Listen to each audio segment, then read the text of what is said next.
उनके साथ साथ मैं समझता हूँ अगर कोई जिसे अननोन सोल्जर की तरह कहते हैं, अननोन वॉरियर इस कोविड फाइट के अंदर कोई था तो वो हमारा किसान था। परंतु किसान को आत्मनिर्भर सरकार ने मान लिया है, क्योंकि सरकार की तरफ से किसान को कुछ भी नहीं दिया गया।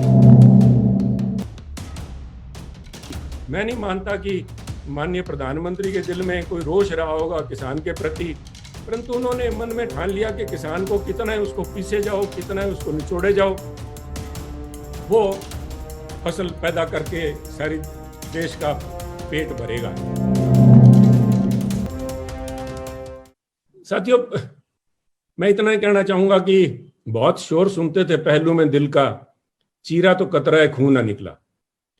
जिस किस्म से कल या कुछ दिनों से एक बिल्डअप किया जा रहा था कि एक बहुत बड़ा पैकेज, जिस तरह की, और मैं समझता हूं ये इज अगेन रेपिटेशन, जिस तरह से माननीय प्रधानमंत्री ने 20 लाख करोड़ का जो एक पैकेज की बात की थी, और जब उसे एनालाइज किया गया और चिदम्बरम जी ने जिस तरह बताया कि 20 लाख करोड़ की बजाय सिर्फ 1,83,000 करोड़ रुपए का प्रबंधन किया गया है और बाकी तो सब जुमलेबाजी है, तो उसी तरह से कल एक बहुत बड़ा झटका किसान को लगा। किसान की बड़ी उम्मीदें थी, और मैं समझता हूं कि जहां पे जब से कोरोना का ये प्रकोप हिंदुस्तान पे, सारी दुनिया पे पड़ा है, हमारे जो भी जिन्हें हम आज फ्रंट लाइन वॉरियर का उनको उनके तौर पे जानते हैं, चाहे डॉक्टर्स हैं, मेडिकल स्टाफ है, सफाई कर्मचारी है, एडमिनिस्ट्रेशन, इवन पुलिस, उनके साथ साथ मैं समझता हूं अगर कोई जिसे अननोन सोल्जर की तरह कहते हैं, अननोन वॉरियर इस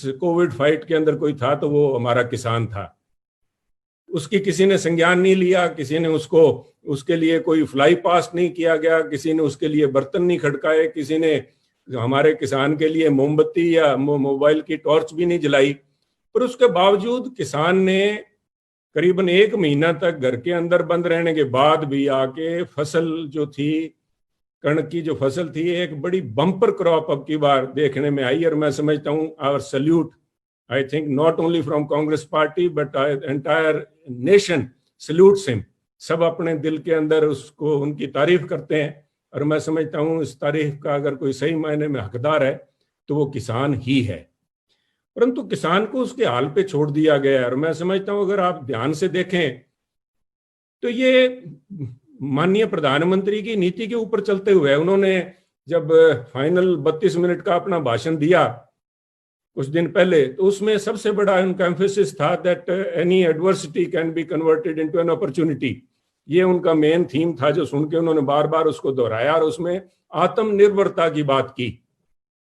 मेरा मानना है साथियों कि सारा देश पता नहीं कब आत्मनिर्भर होगा, परंतु किसान को आत्मनिर्भर सरकार ने मान लिया है, क्योंकि सरकार की तरफ से किसान को कुछ भी नहीं दिया गया है। और उसके बावजूद किसान फसल के बाद फसल, इतने प्रकोप आने के बावजूद, मैं समझता हूं there has been a bumper crop, आने वाली बम्पर क्रॉप सामने दिख रही है, उसके बावजूद किसान की अनदेखी जो की जा रही है उसका एक ही, मैं नहीं मानता कि माननीय प्रधानमंत्री के दिल में कोई रोष रहा होगा किसान के प्रति, परंतु उन्होंने मन में ठान लिया कि किसान को कितना है उसको पीसे जाओ, कितना है उसको निचोड़े जाओ, वो फसल पैदा करके सारी देश का पेट भरेगा। और मैं समझता हूँ ये किसान की बदौलत था कि माननीय प्रधानमंत्री ने सबसे पहली, जब लॉकडाउन 1 अनाउंस किया तो उसके बाद सबसे पहली जो घोषणा की थी वो सभी लाभार्थियों को 3-3 महीने के लिए 10 किलो कणक देने की बात की थी, उनके खाते में अनाज डाल दिया जाए। वो इसीलिए संभव हो पाया कि गोदाम भरे पड़े हैं आज हमारे पास में चावल गेहूं रखने के लिए कहीं जगह नहीं है। और हमारे पंजाब में तो ये कहावत है कि पंजाब का चूहा भी बड़ा देख के खाता है, क्योंकि उसको अब ग्लूटीन की वजह से एलर्जी होने लग गई, वो देख के छांट के कम ग्लूटीन की कणक खाता है या धान खाता है।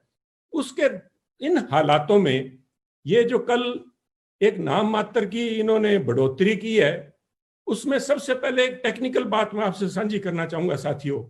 सीएसईपी की रिपोर्ट क्यों ऐतिहासिक बढ़ोतरी बता रहे हैं और 50 से लेकर 80% तक की बढ़ोतरी बता रहे हैं, वो सीएसईपी का डॉक्यूमेंट कहां पे है?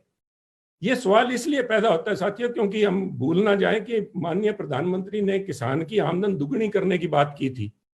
उसमें कॉस्ट जो एनालिसिस है, क्योंकि जब बात की थी 2014 के अंदर, बार बार माननीय प्रधानमंत्री ने दोहराया था, और उस समय तो ये एक माननीय कैंडिडेट ही थे, उन्होंने कहा था कि हमारी सरकार बनने पे किसान की आमदन दुगनी करेंगे, स्वामीनाथन रिपोर्ट लागू करेंगे।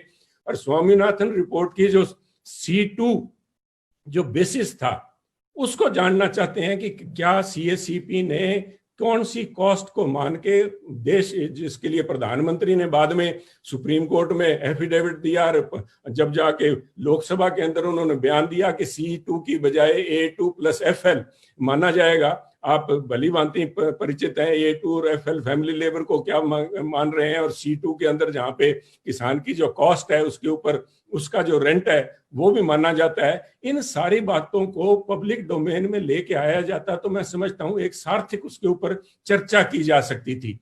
परंतु आज तो जो सामने दिख रहा है उसी को लेके मैं यही कहूंगा कि ये कि ऊंट के मुंह में जीरे के बराबर भी नहीं है जो इन्होंने करने का प्रयास किया है। और जहां तक मेरा मानना है, सारी एक्सरसाइज, दिस एंटायर एक्सरसाइज, बार बार हर साल ये एक्सरसाइज की जाती है। मैं दान के प्रति वापस आपके पास आऊंगा, because that is the only exception. इस सारे इन्होंने जो 14 अनाउंस किए हैं उनके अंदर कोई भी ऐसी फसल नहीं है जिसको सरकार MSP के ऊपर उठा रही हो, एक धान और कणक को छोड़ के। और बाकी जो फसलें हैं उनके मैं कुछ आंकड़े आपके पास रखना चाहूंगा, इनकेस अगर आप नोट करना चाहें। अदरवाइज मैं झा साहब से रिक्वेस्ट करूंगा, आपको डिटेल्स भी भेज देंगे कि इवन इन केस ऑफ, जिनके लिए मैं कह रहा था कि धान एक एक्सेप्शन है, कणक एक एक्सेप्शन है, पैडी की पिछले साल जो प्रोडक्शन थी 117.47 मिलियन टन प्रोडक्शन थी, और सरकार की जो परचेज थी MSP के ऊपर दैट वाज 426 लाख टन। आप देखिए करीबन 36-37% की परचेज थी MSP के ऊपर, बाकी सारी ओपन मार्केट में बिकी थी। और जिन पल्सेस की बात कर रहे हैं, तूर दाल की बात करें, तूर दाल का टोटल प्रोडक्शन पिछले साल 3.5 मिलियन टन था और खरीदी गई मात्र 1,65,000 टन। मूंग दाल की प्रोडक्शन थी 2.35 मिलियन टन और खरीदी गई 2.96 लाख टन। उड़द की प्रोडक्शन थी 3.26 मिलियन टन, खरीदी गई 4.26 लाख टन। और मूंगफली की आप लीजिए, मूंगफली 137 लाख टन, 137.86 लाख टन मूंगफली पैदा हुई और MSP के तौर पे सरकार द्वारा खरीदी गई 20,000 टन। ये MSP अनाउंस करना मैं आपके सामने इसलिए रख रहा हूं, बेसिकली डिक्लेरेशन ऑफ इंटेंट कि हम किसान को ये कीमत देना चाहते हैं। जब तक किसान को MSP नहीं मिलती, बार बार हर साल नई MSP देने का औचित्य मेरे समझ में नहीं आया। क्योंकि मैं ये पिछले साल की, अब इन्होंने जो बढ़ाई है MSP में, आपको वो भी डेटा आपके सामने रखना चाहूंगा। मक्की की इन्होंने बढ़ा के 1760 से 1850 अब किया है। आज के दिन मक्की, बिहार की आप बात ले लीजिए, बिहार में मक्की आज 1,000 से लेके 1,200 रुपए आज भी बिक रही है। तो इसको बढ़ाने का 1760 से 1850 करने का क्या औचित्य था? क्यों किसान को एक सपना दिखाया गया? क्यों उसको एक प्रलोभन दिया गया कि हम आपको उसकी कीमत देंगे? तूर दाल की ले लीजिए, 5800 से बढ़ा के 6,000 रुपए इसकी MSP कर दी गई और बाजार में ये बिक रही है 5200 रुपए। सनफ्लावर की ले लीजिए, सनफ्लावर का 5650 से बढ़ा के 5885 कर दिया गया, बाजार में बिक रही है 3800 रुपए। सोयाबीन 3710 रुपए से बढ़ा के 3880 रुपए कर दी गई, परंतु बाजार में सोयाबीन मिल रही है 3500 रुपए में। कॉटन की, आप कपास की ले लीजिए, जो मीडियम स्टेपल कॉटन की बात कर रहे हैं, 5255 से बढ़ा के 5515 रुपए इसकी कीमत कर दी गई, इस नए 14 जो इन्होंने बढ़ाए हैं। और मार्केट के अंदर महाराष्ट्र में देख लीजिए 4,000 रुपए के आसपास ये बिक रही हैं। तो मेरे कहने का भाव है, ये सारा एक आडंबर है, एक किसान को एक प्रलोभन देके कि तुम्हें किसी ना किसी दिन आपको ये इस किस्म के भाव देंगे। मैं समझता हूं इन हालात के अंदर सरकार को अपनी नीति साफ करनी पड़ेगी। बार बार ये जो एमएसपी डिक्लेयर किए जा रहे हैं, जब तक इनको खरीदने का प्रबंध नहीं किया जाएगा, किसान के साथ एक छलावा मात्र है, एकमात्र इसका कोई इलाज नहीं है। किसान को आज भी जिस तरह से प्रधानमंत्री अभी इस प्रेस कॉन्फ्रेंस से 15 मिनट पहले सीआईआई से बात करते हुए कह रहे थे कि मैंने किसान को उसकी फसल जो है हर जगह बेचने की इजाजत दे दी। E5 चैनल पंजाबी हुणे सब्सक्राइब करो, बेल आइकन पे क्लिक करो।